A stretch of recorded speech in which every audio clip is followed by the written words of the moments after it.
Morning. It's July the 8th, and we're going to do a video here of harvesting our Detroit dark red beets out of our barbecue grill.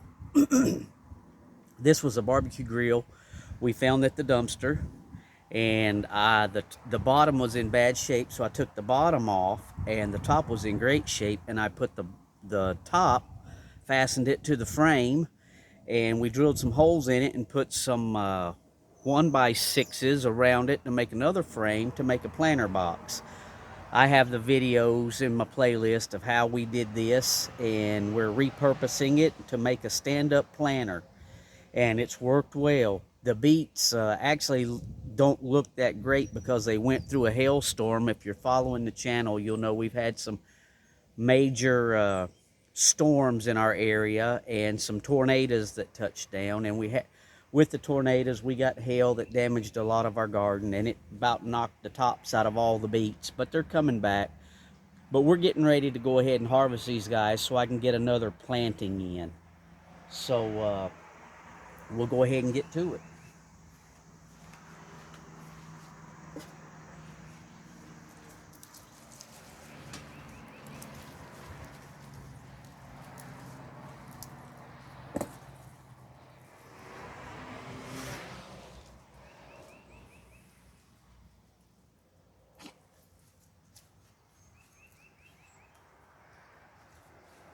Not a bad sized beet. Beets, if you let them go too long, they start to become woody. We have a couple over here that we didn't have room for in this planter box that we put in the firing pit with our onions, and they've gotten excessively large. So we don't know if they're going to be any good or not, but we're going to take them today too, and we'll let you see what they look like. So, and I'll go ahead. You can save the tops of your beets and eat them like mustard green. We saute them up in bacon, with bacon and bacon grease or butter, and they're delicious. But they're beaten down to the point of they don't have hardly any leaves on them. We're just going to cut these off, cut that bottom off, and there you go.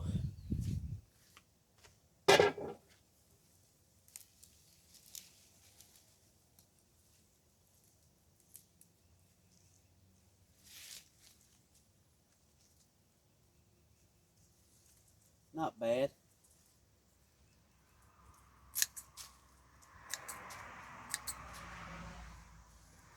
And when you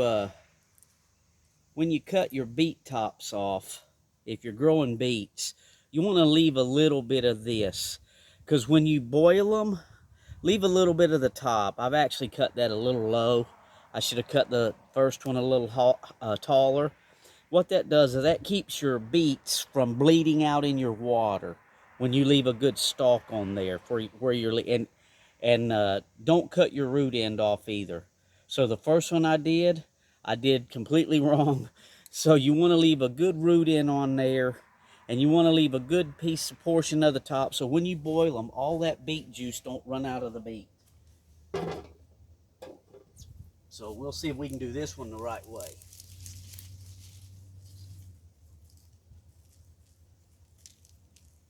And I'll just pull this dirt. This is just potting mix, and I'll leave that dirt on there until I'm getting ready to wash them. And now that's more about what you want right there. Leave the root end on, and leave about a 1 inch to 2 inch top on there. And when you cook them, wash all this soil out of here. I'll take the garden hose to them and wash them up. I'll wash all this soil because we're going to probably eat these this week. We're not going to store these. But you leave about a 1 or 2 inch top, and you leave the root end in there. And then we'll wash all that dirt off and get them in the house.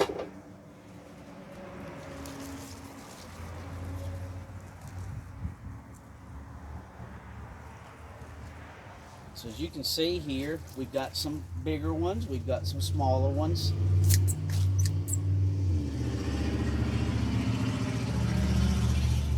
And in our playlist of videos, we have the dates that we planted these guys.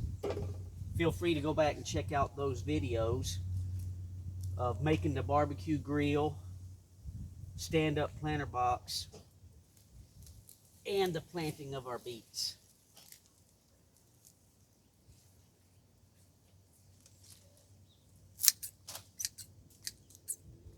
There you go. They're not too bad.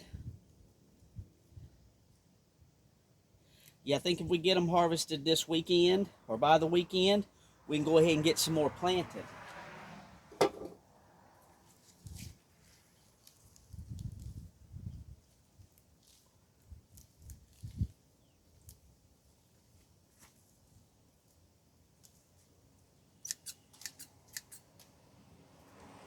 And these are Detroit Dark Red.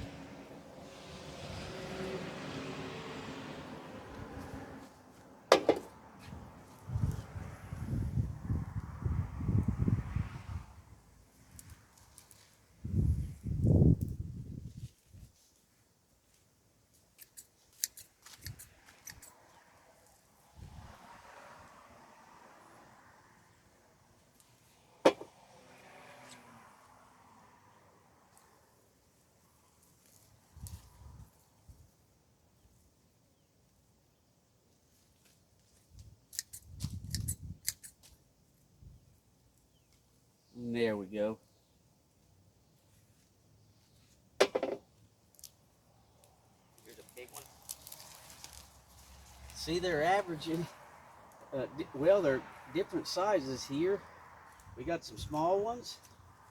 We got a few decent sized ones. The one in the fire range, they're a lot bigger than them small ones we've been taking out of there. There you go. That's not bad.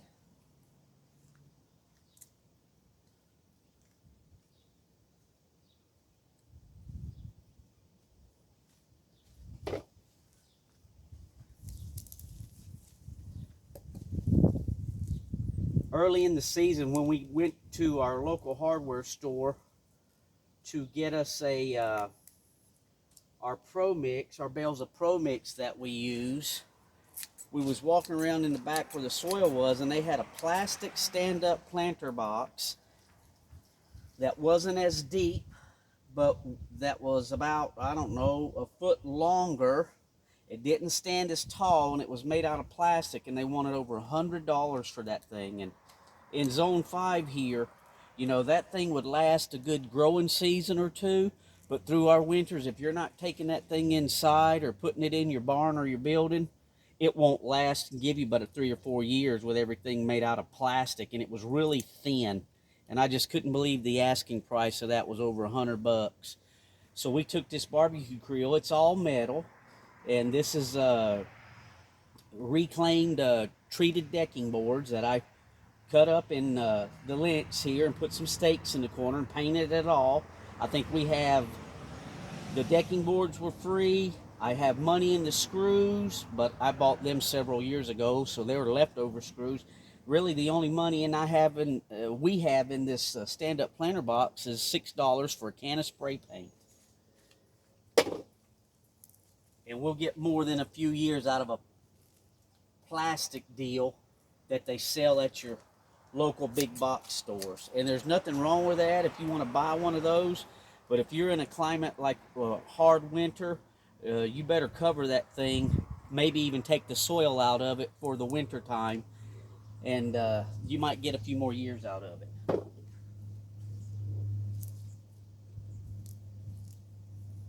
I topped off this box with grass clippings as a mulch to try to help out with the soil drying out with it being black. And I got a little grass seed growing up in here. I don't know what this thing is. And some clover.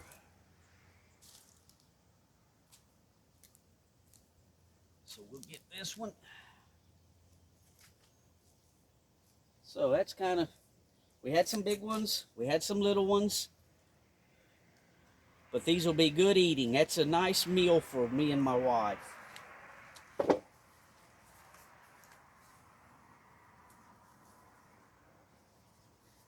I'm going to go ahead and take these couple that's growing over here in the fire ring that I picked up at the curb and filled it full of soil and grow our onions in.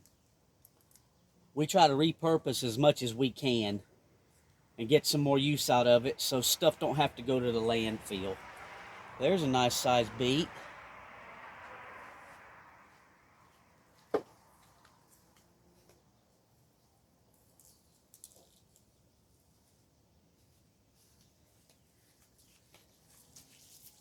So there we go.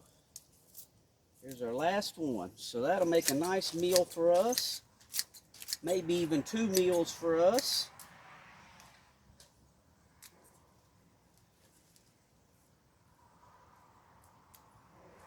And that's how easy it is to grow beets in a stand-up planter box, or you can put these in a 5-gallon bucket, or you can put them in a little planter pot.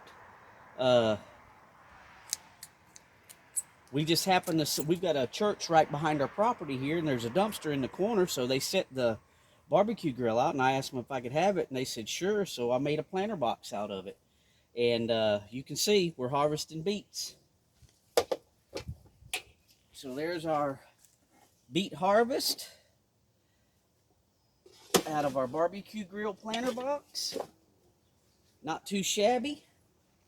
$6 in this box, and it'll last longer than any plastic thing you get at the hardware store. There you go. If you like the content of the channel, give us a thumbs up. If you like the videos, give us a thumbs up, and like, share, and subscribe. And as always, thanks for watching.